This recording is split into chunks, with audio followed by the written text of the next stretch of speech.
Francis, good afternoon. Glad you can make it. All right, so we are recording. I think we'll get things started and go from there. And yeah, glad everyone could join this first iteration of our transit user group. So I think I've met everyone on the call, but if not, I'll quickly introduce myself so that way you will know who this person is talking and what they're doing. So for those of you, if I haven't met you, my name is Corey Whitaker. I'm the solution engineer for transit here at Esri, and the transit user group that we started here, I don't think it's a new thing. We have user groups in different other industries, but one specifically for transit, I think is a great step going forward.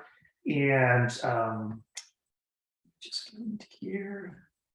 And here's our agenda that we're going to go over today. So just a quick introduction about kind of how this all started and kind of what we're wanting to do with this. We've got a great demonstration from Hannah Schaefer from WeGo in Nashville. If you were at the transit special interest group at the user conference, she was one of the speakers there. And why I wanted to have her join us is I consider her one of the founding members of the user group. And I'll get into that in a second about why, how we came up with this idea for the user group itself. We're going to go over some of the latest Esri transit tools. Some of you have seen them, I will say, based off of who I see on the call, but some of you, we've made some improvements. And I think just kind of keeping you up to date on some things that we're doing here. But I think where I hope to get a lot of interaction between all of you folks is this member discussion. That was one of the biggest things that we talked about when we were coming up with the idea for this user group, is getting a forum like this to where you can have transit agencies talk to other transit agencies. I could talk to to the ends of the earth about what the things of GIS can do for transit, but I think we can get a lot of cooperation between the agencies when you just talk to each other. And I'll go into that here a little bit more in my introduction. And then we'll wrap up and hopefully get some ideas or some good things going forward for our next meeting. So, any questions, any comments before I dive into those? Feel free to unmute yourself if you have anything that you'd like to say before that. Otherwise, so any questions or comments before I jump in? All right, I'm hearing crickets, so I'll just keep on going.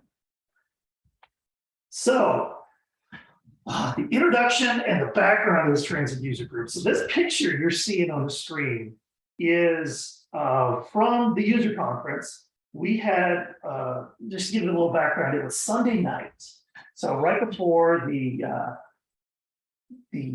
user conference itself, we had the transportation social. So it was up here on the Hilton Bayfront Terrace. This is a nice picture, you're seeing it here. And one of the people on the call who will be talking with us, it was Hannah from WeGo, and this was her first time here. And Hannah, if I'm getting the details wrong, feel free to jump off mute and tell me I'm blowing smoke here. But I trust your recollection. Okay, thank you. There were a couple of drinks involved in that, but that's okay. What was going on is this transportation social was Hannah's first time, so I was kind of introducing her around. And we came, and one of the great people within transit GIS, Anika Smart from LA Metro, was there. So I made an introduction for Hannah and Anika, and just hearing the two of them talk to each other about differences, similarities. I mean, LA Metro, one of the biggest agencies in the country, and WeGo, not a small agency itself, but there's different dynamics there. And just hearing those two talk about how RFPs go, if there's a use of mobile data collection, just things like that. And I think it was you, Hannah, who said, I wish we had a way to talk more agency to agency. And the little idea bubble popped up in my head. It's like, hey, why don't we look at putting together some type of user group just for transit agencies themselves? Because like I mentioned, there are larger user groups for different industries. I've seen ones for environmental, for DOTs. The list can go on, but I wasn't aware of one for transit specific users. And luckily, we had our marketing head for transportation right there. Just we saw him a little ways further down on the area here. Went up to him. He's like, "No, we don't have one for transit. I think it's a great idea." And that's kind of how this came to be. This is this idea of linking and bringing together transit users from across the. It started off as across the US, but we actually have expanded. We've got some people who have joined from different countries, from Portugal, from Colombia. I mean, this is grown quite a bit. So that's kind of how this idea started.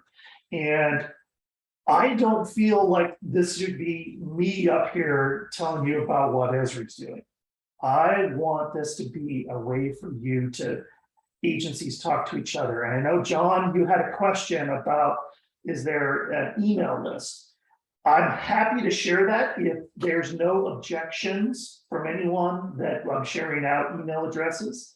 Just making sure that if there's, if you do have an objection and don't want your email address shared with the rest of the group, send me, contact me and I'll take you off that list. But I think it's a great way. I think it's a great way to get, like I said, agencies talking to each other. And so absolutely, I'm happy to share that list. If anyone has any objections to that, please just contact me and I'll remove your name from the list. But like I said, going forward, I think that's a great idea. So that's kind of how this information about this user group started. And without further ado, like I said, I don't want to be the only one up here talking, is I want to turn it over to Hannah. And actually, Hannah, I probably need to make you a presenter on this. Let me stop sharing here. And give me 1 second.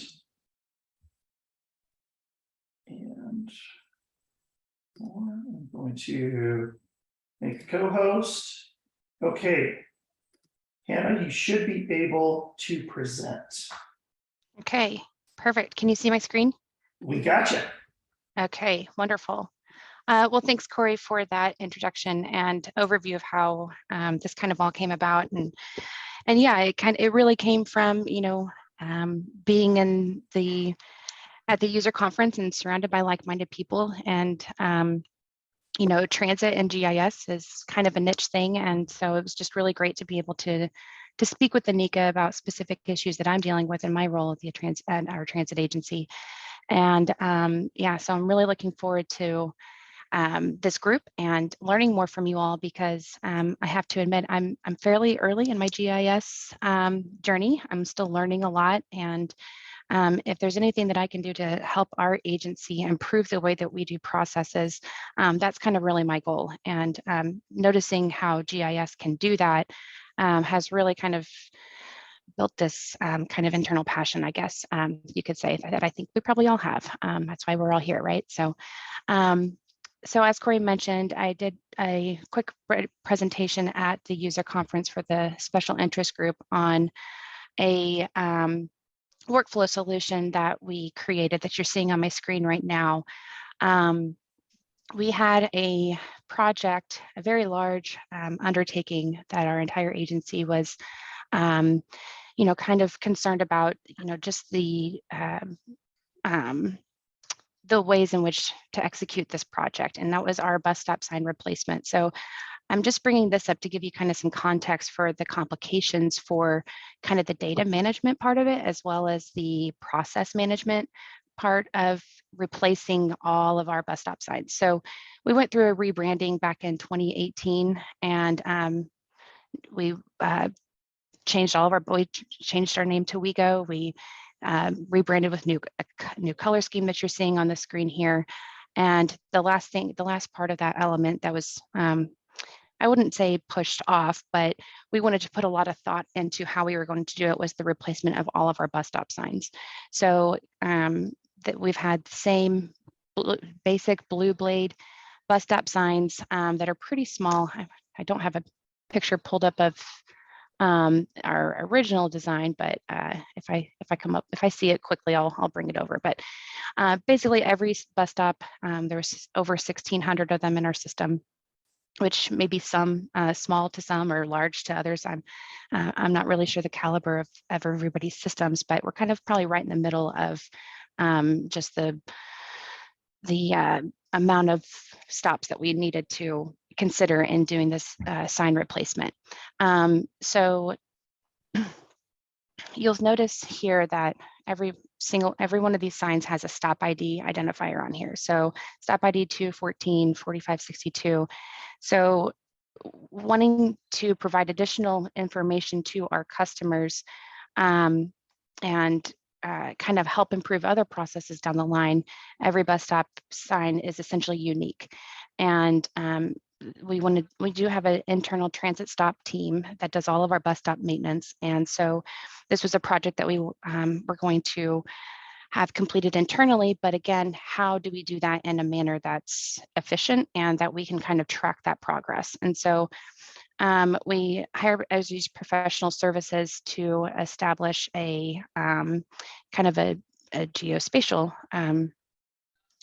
process through Esri's, this is the Experience Builder platform, and then embedded in this is several workforce projects and field maps, obviously, to take to the mobile.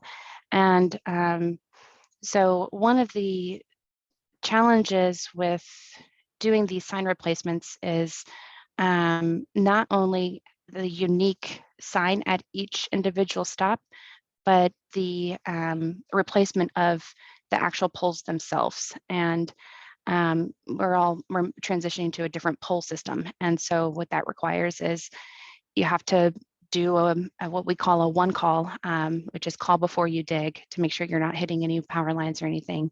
And that process in itself is pretty manageable when you're doing one or two at a time. But when you're doing 1,600 bus stops, that's a lot of one calls to have to manage. So the way that process works here, if anybody is unfamiliar with it, you call the number, you give them your lat and long location, and they respond back within 3 days if there's any utility conflicts. And they give you a ticket number, and then they'll send you a report saying if there's any utility conflicts. And so we established this view right here to kind of monitor that process, and including easy ways to, identify, okay, which stops have an issue, and what is that issue, and do we need to review the location and come up with a different location for that. So our filters system over here kind of helps with that. Then we've also got, reviews that need to happen for each location for, the way that the bus stop is going to be installed. And so not only do we have that one call process to get through, we have to get through the field audit or the field review process from our supervisors to determine where that is, and then finally assign those installations to the field crew who would be installing those. So we have a really nifty kind of configuration here where once a stop is ready, it shows up green. You can click here to assign the stop, and then it opens up directly into Workforce for that specific stop, and then you can assign it to a worker that is working. So we launched this back in June. It was June when we got started on this. And you can see in our map here how far we've already gotten with these installations. So the green dots are everything that's been completed, and the yellow dots are everything that is to be completed. So I think the original idea is that this project might take 3 to 4 years to do the installations, but after going through the first, let's see, what is that, 6 months, with a lot of breaks in between, we were still, you know, we've made a really good dent in that. And so I think we've kind of upped that timeline to potentially get this done in 2 to 3 years instead of 3 to 4. So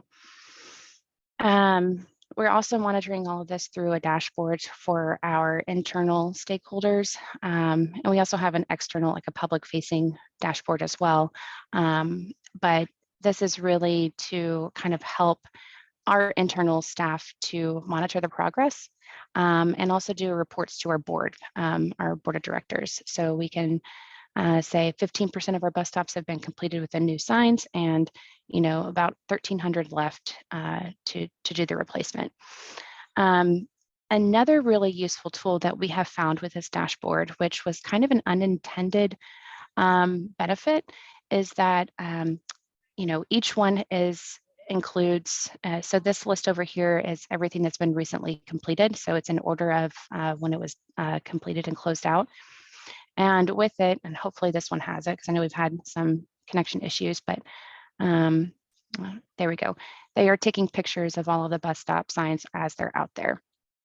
And so not only do we gain the ability to double check, it's kind of pixelated, but you can get an idea that's bus stop 2751. Is that the correct bus stop sign that was installed? And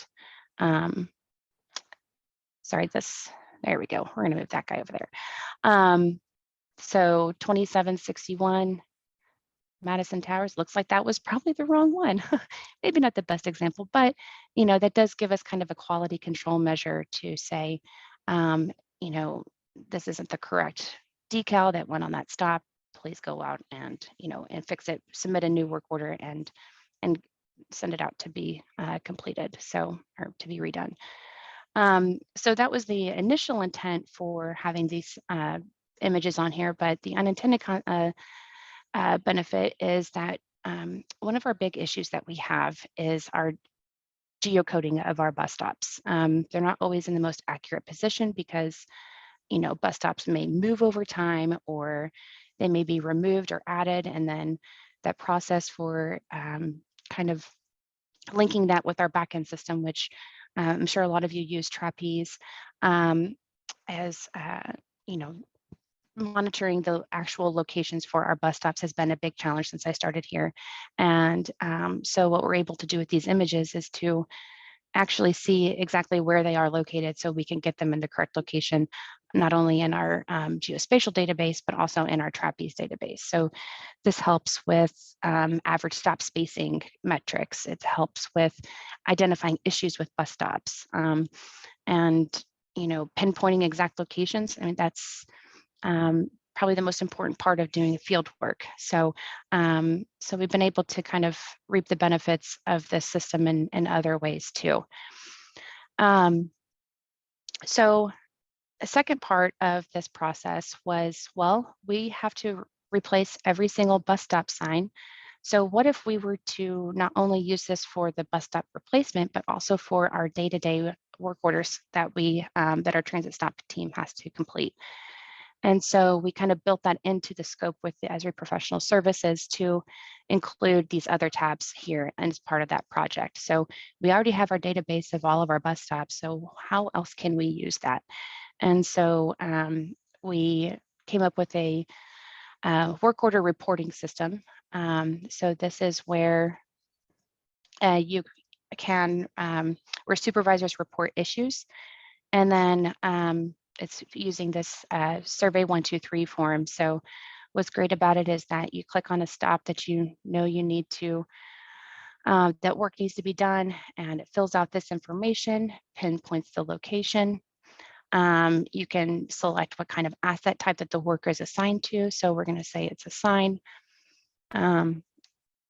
Report the name of the person who's reporting it, and where this request was originating. And the reason I'm just going to pause here for a little bit on this one here, because this is where we really see this expanding to not only internal, but as far as like internal super users of this system, but we can start to expand this out to the public and to our operators and operations supervisors who are there day to day, boots on the ground, can see what types of issues are happening out on the bus stops. And currently we don't really have a process for that. It's more of a, playing telephone process. So a supervisor or an operator may see that a bus stop is, hidden by a bunch of brush and the trees need to be trimmed back. Well, that may get back to the supervisor, and then the supervisor takes it back to, somebody in scheduling or somebody in operations supervision, to say that a bus stop on this route is covered by brush. Well, we've had the situation where they'll send the report to the wrong bus stop. So it'll be on the northbound side of the stop, or the northbound side of the street, but in all actuality, it's the southbound side of the street. So this has really kind of resulted in a lot of unnecessary delays when it comes to fixing certain bus stop issues. And so one of the things that we're working on, kind of that next step for this process, is to kind of expand this out to other users to report an issue. So you can set the priority and describe the issue and select an image if you'd like to include an image with that. And so our supervisors have really been using this a lot for reporting really any issue that they see out on the street or something that comes back to them. And this is kind of where those issues go to whenever they are submitted. And then from here, you can view the issue details. You can assign the issue, and you can change the status from this view. So when you go to assign issue, it pulls up another survey 123 form, and you can, so this is remove the bus stop sign. So we're removing that sign. We can put in the description, and then you set who you're assigning it to, as well as a priority and a due date. So I'm not going to submit this. I'm just going to close this out here. But so once the work is assigned from this screen here, it goes out to the tablets from the workforce view, and I'll just open that up here. And so we have this configured to where, since they're going to be looking at two separate projects, both the new sign install and the general worker, we have it set up to where it just goes to the workforce home screen, and then you can select your project. So I don't know if any of you all have worked with workforce very much, but this is kind of what that looks like. So we can, filter by status, we can filter by priority, who it's assigned to. This has been used a lot by our supervisors to see just how much each crew member has on their plates. And then also just kind of monitoring where your staff is at. We can see on the map, crew 1 is here, crew 2 is here on Lebanon Pike, and crew 3 is down here on 8th Ave South. So really kind of helping that, just having access to information at your fingertips has been a really big benefit. I'd say the second benefit, and maybe even more so than the first, is the elimination of paper. So these processes that the supervisors were going through and the workers were going through was a lot of bits of paper being printed and written on and exported and then scanned back in, and just a lot of kind of unnecessary paperwork. Excuse me one second. So those are kind of the main things that I wanted to talk about. But then also, and maybe this kind of goes into the discussion too, is how else we can use this. Because like I said, I am kind of at the, I'd say the intermediate stages of my GIS journey. So kind of the next steps that we see this taking is more automations and connections to for other workflows and more public facing materials. So one of the big things that's a big challenge in our agency, and I'm sure we're not alone in this, is how we communicate detours. And so we have a lot of construction that's going on in Nashville, a lot of development, a lot of aging infrastructure as well, as many of your cities probably are too. So what that results in is a lot of road closures that requires some detours to occur. So how do we communicate when a bus is on detour and a bus stop cannot be served by that route at that, at its scheduled time? So if we've already got this kind of database of our stops that's already linked to the workflows of our transit stop crew, who would be the ones installing and uninstalling signs, how can we leverage these tools to kind of automate those processes? And I'd be really interested to hear others' thoughts on that. Other ways in which we'd like to use this data flow, and what we kind of currently are, is tracking our capital projects. So we have a big desire for every stop in our system to have a shelter. We all know that that's not feasible or reasonable with 1,600 bus stops and a lot of capital investment required in order to install these shelters. It's just, it's not the most, so what we have to do is we have to show and explain how we make our decisions and how they're benefiting our riders. And so this bus stop improvement tracker kind of helps us with tell that story.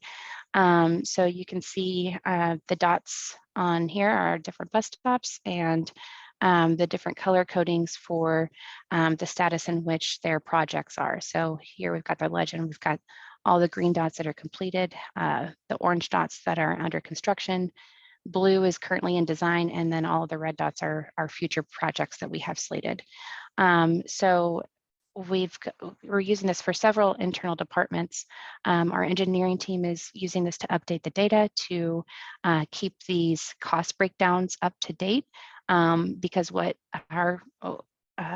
in our agency, we do not have a dedicated funding source, but instead we do a kind of a bid to our mayor's office to say, this is how much capital money we need in order to make these improvements. And so, every budget cycle, we're kind of tied to what the mayor's office is going to provide for us and or contribute to our capital funds. And so in establishing this kind of helps us show how we're using that money and where it's going to, and the improvements that it's making. So so this platform here has been really helpful in that. Another aspect from kind of a political stance is our council districts. So let me see if we have the council districts layers on here. So we do. So we have 35 council districts, and each one has, different level of support for transit in our community. And a lot of the things that we get requests for is, well, what is my council district getting out of this budget cycle for me and for us to say, yes, we're going to give you this money. And so our legislative liaison has been using this to kind of tell that story again. So council member from District 21 asked, okay, what stops or how many shelters am I going to get in this next budget cycle? He can come in here and he can filter out, click on the map as far as this is supposed to zoom to it, but he can come in here and he can see, okay, these are the stops that your council district is slated for improvements, and these are all the ones that have been completed. So really kind of telling that story as far as what we're doing and why transit, investing in transit is important to make the rider experience better. So these are all determined based on a ridership analysis. We have a threshold of 20 boardings per day as one that constitutes for a shelter install. And so what we did was used the data from within these points here to identify those locations and to start that process. So, so really just kind of, the benefits of having a central geospatial database and the potential for where we can take it next. And so I would be happy to hear how other people may be using this or how they may see this kind of benefit their workflows and their unique processes, and how we may be able to use that to establish some of our own in the future. So I believe that's all that I have, unless anybody has questions, or if I need to elaborate on anything else, I'm happy to do so. Yeah, I'll just open it up. Awesome stuff, Hannah. Thank you so much. Any questions for Hannah on some of the things that she showed?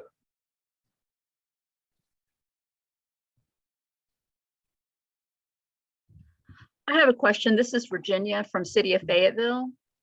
And hi. And first of all, great presentation, by the way. You would never know that you were not GIS savvy. So that is crazy for you to say that. This is really, really awesome.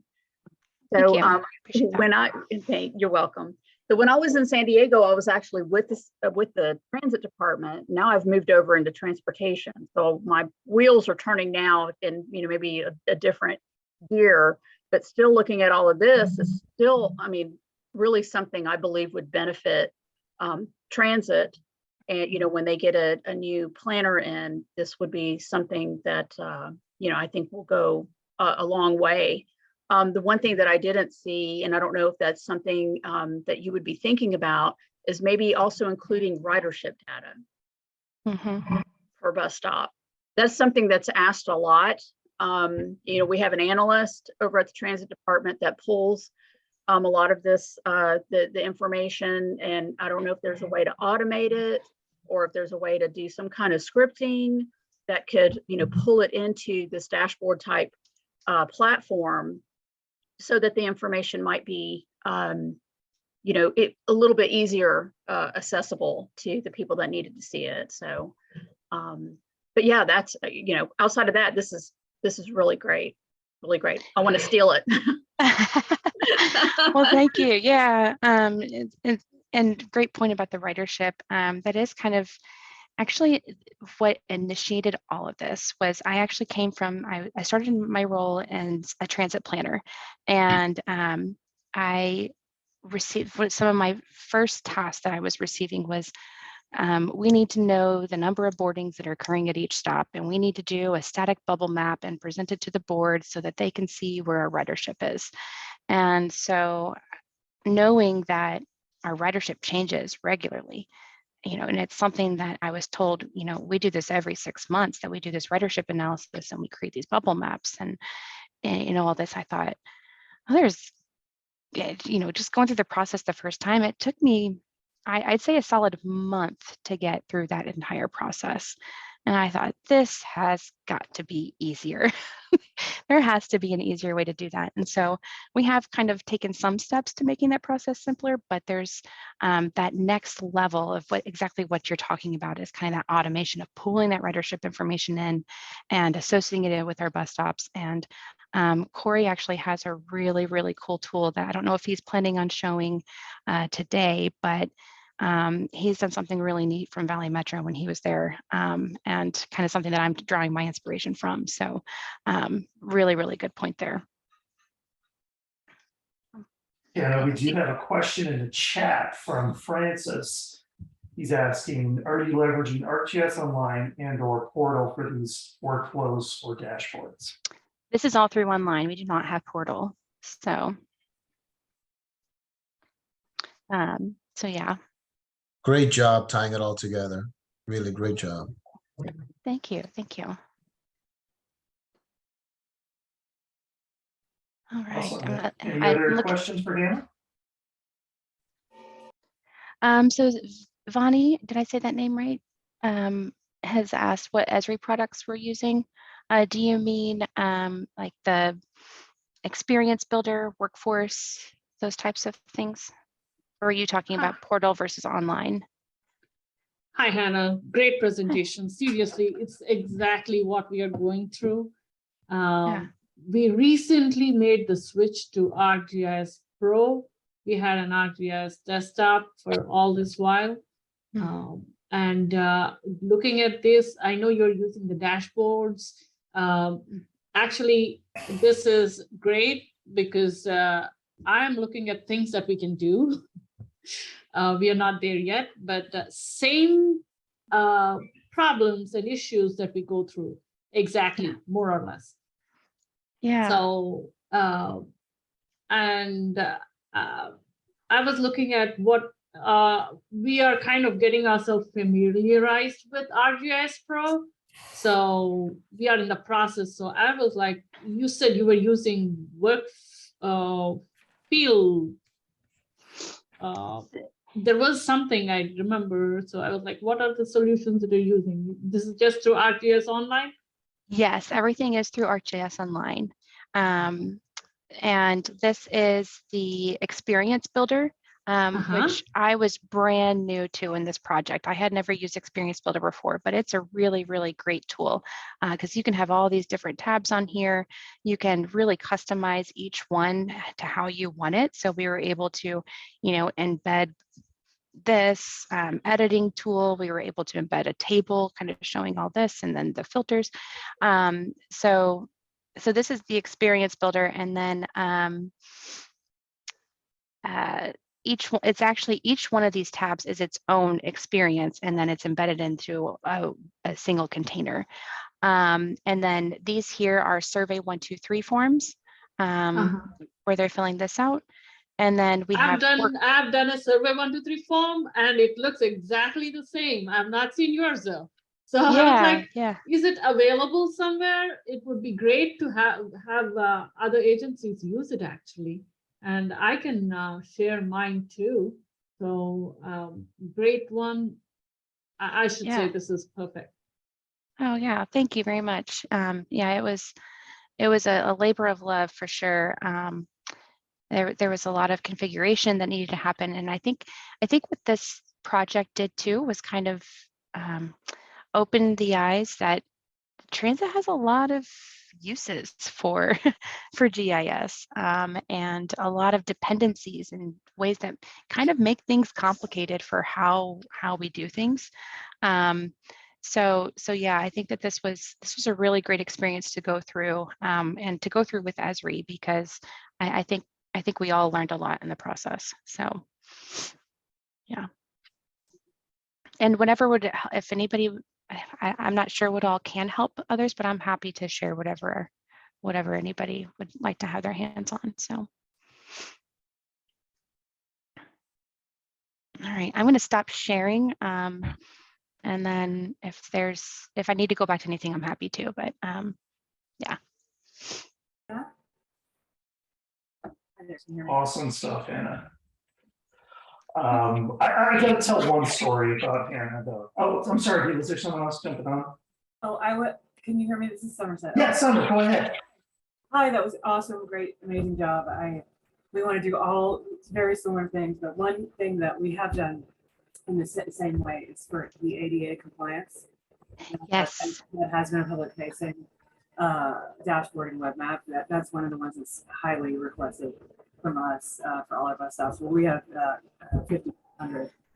So and then along with that, using survey 1, 2, 3 for customer surveys for feedback. Since the stops are so spread out, people can actually write in with their information.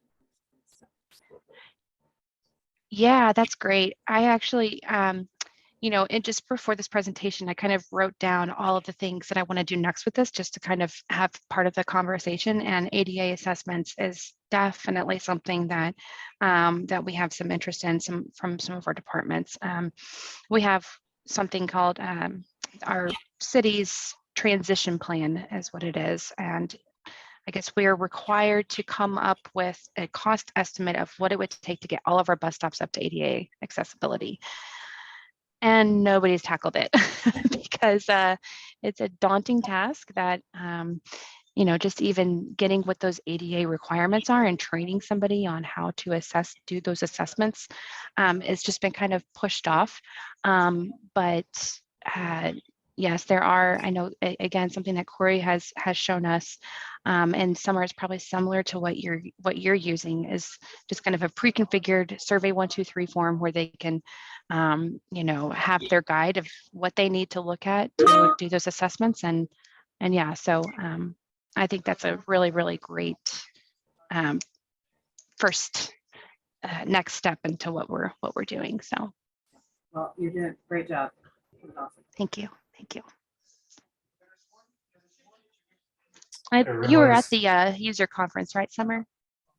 I think I remember meeting you there. Yes, yes. Yeah, very good.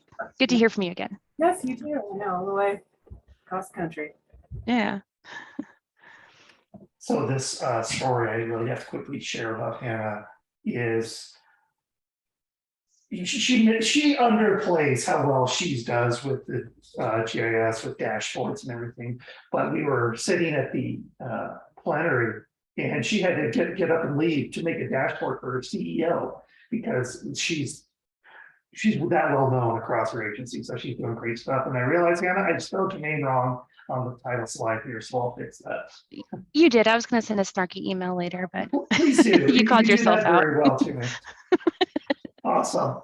Well, again, thank you, Hannah, for showing that. I want to make sure I leave plenty of time for this open discussion, but there's a couple parts that I do want to go over as far as Esri Transit updates. Just here. One of them is so Title VI. This is one that I've been working on quite a bit lately. And Casey, I'm glad you're on the call here. I'm pretty sure that's you, Casey from BART. We showed some things around Title VI. And so this is something for a lot of you who might have joined the transit user group during the UC. We've made a lot of changes and I think some great improvements. So I'm actually going to jump into here. And I'll go over this very quickly, again, just to leave as much time as we can. But Title VI, something every transit agency has to do. And one of the things that really, I remember doing this when I was in the industry myself, is the amount of time that it takes. Well, with some of the tools in ArcGIS Online and ArcGIS Pro, it can now, I'll just click on a couple things here to where just clicking on after you input your service area, your routes, your stops, using the tools within ArcGIS Online to quickly gather your demographics within a quarter of a mile of your area. So population, minority, low income, and so on, even down to the stop level. Actually, let's go. Let's have this. So these are some new tools to where you don't even have to click on anything. It is actually one of the Esri's new instant apps to where you hover over the area that you have of interest and it gathers those for the routes. Same here. And the comparison to the service area themselves. And all of this data comes from the Living Atlas. So this is something that Esri maintains. All of the demographics that go behind the scenes for this. And I'll even go down to the stop level. Now, one of the things that some of you might have seen this before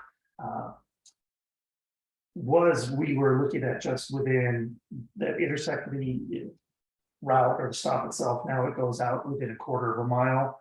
And we have dashboards also that shows the same information. So I'm going to choose a quick route.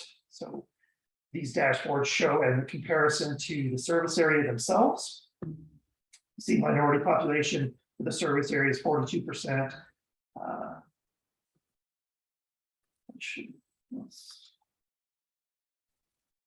Okay, I just found a quirk here. Of course, whenever I'm doing live demos, it always says that if it's above the service area, it should be red. If it's below, it should be green. And actually, let me add in a stop itself. This is a view that I like to where you can see service area, route, and stop. to where if it's above or below. But one thing that like I said, Casey, I'm glad you're on. I know that you emailed me about this, is one of the things that, since all of this data is interconnected, we have an ArcGIS Pro project that is available to download with all of these templates and all of the tools you would need to run these calculations. So for instance, this is the template that if you look at the FTA circular on Title VI, they give an example map of all the things that you need to add in for your Title VI submittals. And this one has the templates already pre-configured with, see, these are actually this 48.24. So this example service area I have, it was a minority percentage of 48.24. Well, this number is dynamic and it pulls it straight from the data. And to your point, Casey, I keep bringing you up here. I guess I have included the other layouts. So for limited English, low income, and service area. The next step that I'm working on with this, so for instance, the limited English capabilities, that one just tells you overall how many people do not speak English well. The next step is going to be which languages fall into that category. So I hope that answered your question, Katie. I will follow up with you later on that. But those are in the kind of the next iteration of this. So in the interest of time, I don't want to go into this too deep. If anyone has to look into this more in depth, please reach out to me. I'm happy to give you the full demonstration and access to the ArcGIS Pro information. Any questions on that before I'm going to get to one other point, and then I'm going to open it up to just overall discussion. Any questions on the Title VI? The only question I have is the information on the Living Atlas still on the 2010 census? I understand that the 2020 hasn't been released yet, or at least not till December. Or is that just? Can you tell me a little bit more about that data? So yes, the great question, Francis. The data that I'm pointing to is from the 2020 ACS totals. So every time that a new ACS or American Community Survey comes out, especially when you're getting into the, if you want to talk about the low income and all of those, the ACS does a good job with those. And the configuration I have in the tools in the ArcGIS Pro and ArcGIS Online will always point to the most recent ACS. So come after December when the new, when the totals are updated, the tools will still function. You're not having to update any data sets. But to your point, if you're wanting to use a different data set, say the 2020 decennial census, there is a quick way, and I'm working with actually LA Metro on this right now, to configure these tools within the maps and applications to point to their own data.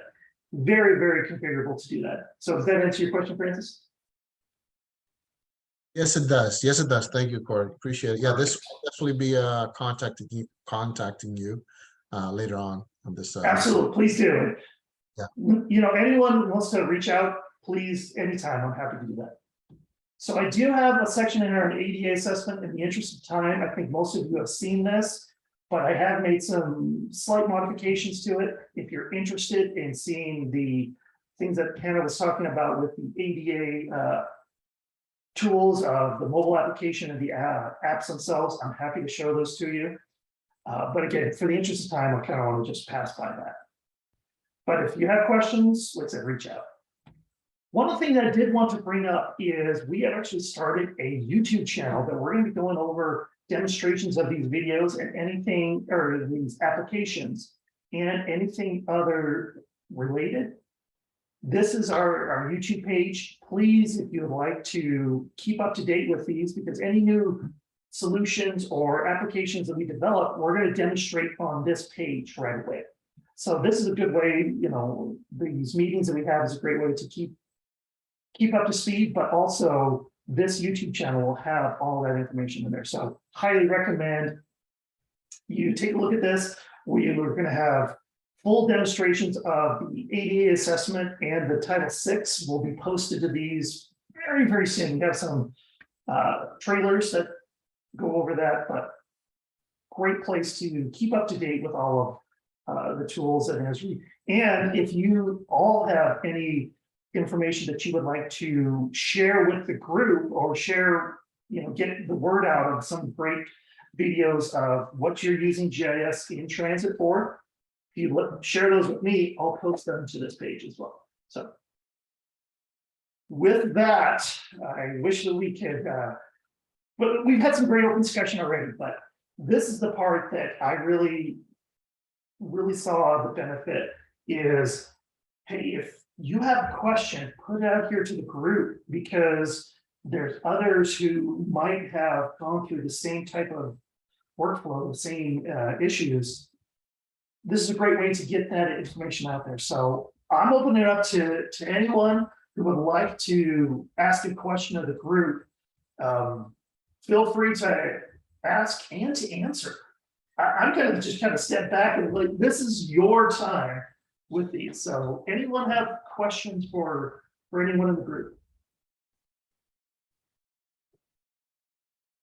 I have a general question. I'm curious for anybody who uses Trapeze, or if you don't, if you have another system that you use that you have issues with, some of this integration, I guess, of feeding information to and from those systems. What are some things that you have done to kind of alleviate some of those problems? Whether it was a GIS, like something through Esri, or was it something else? I have a feeling that's probably a common pain point from most agencies.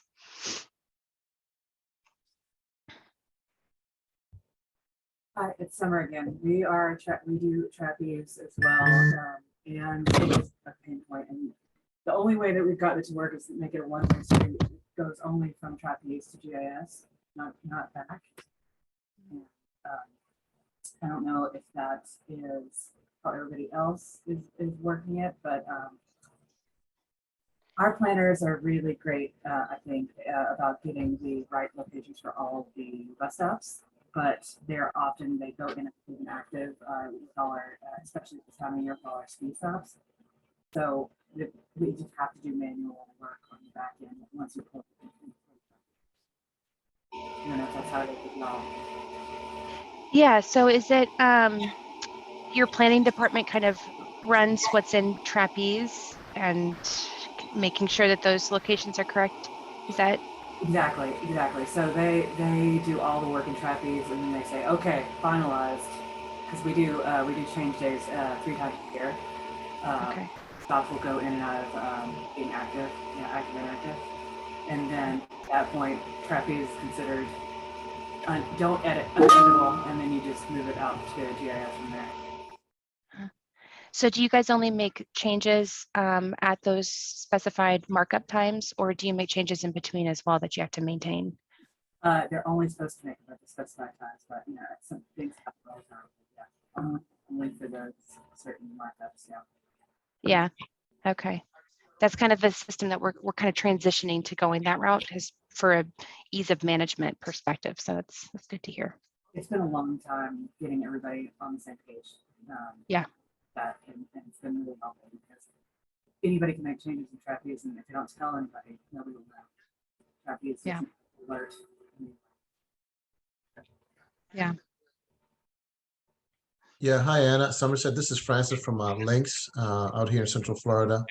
Yeah, we follow a similar workflow as far as trying to feed any bus stop information, whether it's active or shelter or accessibility, back to Trapeze. It's a bit laborious, quite frankly. It's definitely not automated. It has to follow a certain criteria as far as the schema to try and feed it back to Trapeze. For the most part, we do our maintenance, obviously, on ArcGIS, and then push it back out to any of the other planning tools that we might be leveraging, T-Best, Remix, and so forth. But I know some time back, maybe Corey can update or might have might be able to share. I know Trapeze and Esri were working on a collaboration. I don't know if there's any news on that front, Corey, that you might be able to share. Maybe. Yes, so we are, I'm trying to be as diplomatic as I can here, but yes, we are working with Trapeze on some integrations with, I'll just kind of leave it at that. I don't know how much I can share, but yes, there is, we direct contact with Trapeze's developers on an ArcGIS integration to be able to bring in GIS data into Trapeze, and I'm hoping vice versa. So this is a great way to share this information out. I will share that with the transit user group once we have more detailed information. But yes, I can tell you that there is some work going on between Esri and Trapeze. That's a great alleviation, yeah, because for a while it got kind of quiet. As long as there's still something happening in the background, that you're limited to say that's at least good standing. Yeah, absolutely. This is John Feldman from Nice Bus in New York. I'll just jump in and say we used to use Trapeze, but for a lot of the problems that you've mentioned and some of the other users, we switched to a different software for scheduling. We use Optibus, which is much easier to actually maintain the database within Optibus. It's tied in with Google Maps, and it's pretty sweet. So we really only use Esri for the planning side to do the analyses and look at stops and Title VI, of course. But to the question about when we update stops, because it's so easy to use Optibus, if we need a new GTFS, we can push it out one with new lat longs in the middle of a pick, because it doesn't change the paddle that the driver has, right? They only see the name of the intersection or whatever, the main time points. So it helps us refresh and keep things up to date much faster. That's interesting that you guys, oh, sorry, go ahead, Vani. Hi, this is Vani from Trinity Metro here in Fort Worth, Texas. We actually tried to get the Esri Trapeze product. We were approached by Esri on that, but came to know that it works with Trapeze version 20 and up. So we are not there yet. Any other agencies using any other version in Trapeze 20 and up? I think we're slowly making that transition. We haven't quite gotten to that point yet. So it'd be interesting to hear your experience on that, how that's going. We are not. We had to back out because we had a 19 and we are waiting until we get 20 to try that out accordingly. Oh, I'm sorry. Yeah. Okay. And we do the same thing. We update everything in Trapeze and then export it to Esri. Looks like you do update everything in Esri and then make the changes in Trapeze. So this is like a which way is the best way, but there is a way that you could import all the bus stop lat longs into Trapeze using the bus stop import tool in Trapeze. Actually, there's a bus stop import tool. You could change the lat long information using that tool. I can. It's great to know. Yeah. Yeah, let me know, and probably we can reach out later to do that. Yeah, I would love that. I think that'd be great. Well, we're at the top of the hour. I want to be cognizant of everyone's time, but I'm more than happy to keep going with this. We're having some great discussion. So if that's the case, we can keep this going, but if anyone needs to drop, please feel free to. But this has been amazing. I would love to talk with folks who've used Optibus. That was something that we were approached with. It was a couple of years back, right before the pandemic, I think. And we were really impressed with the platform and everything, but we just didn't have any kind of user experience to kind of go off of. So if David or John, you would be open to, having maybe an offline conversation about that, I think that'd be very beneficial to hear your experience more on that. Yeah, sure. This is John. If Corey sends out the email list, feel free to reach out, John Feldman. Excellent. Thank you. Yeah, I didn't get any objections, so I will send out the email list of everyone, so that way you can keep these conversations going. Okay. Any other discussion? I mean, I could sit here and probably talk all day, but I know we all have things to do. So, but are we thinking of doing this monthly, quarterly, or? We'll see, what's- the intent was quarterly, just because I that's know right. how everyone's busy. But looks like we're looking about the February timeframe for our next meeting. How does that sound to everyone? Is there any objections to that? I think that's good. That will give us Okay. maybe some time to maybe, you, Corey, in particular, may develop some news, or also other Mhm. folks. Absolutely. Okay, looks like I'm getting say no objections here, so yeah, we'll plan on the February timeframe. And if anyone, I appreciate Hannah being able to give a demonstration. If anyone has something they would like to share with the group, please reach out to me. Happily get you some time on this. But overall, I absolutely love this first meeting. The conversations, the great information from Hannah. It was you guys talking and not me, and that's where I kind of wanted to go with it. So please, let's keep this conversation going. I'll send out the email list, and I love where we're going with this so far. Great first meeting. Yeah, thank you, Corey, for getting this all together, and thank you everyone for your feedback and kind words. It means a lot, and great conversation too. This was great. Awesome. All right, well, everyone, I hope you have a great holiday season, and we will be in touch in more ways than one, I'm sure. Great. Thanks, everybody. Thanks, Thank you everybody. all. Good job. Bye-bye.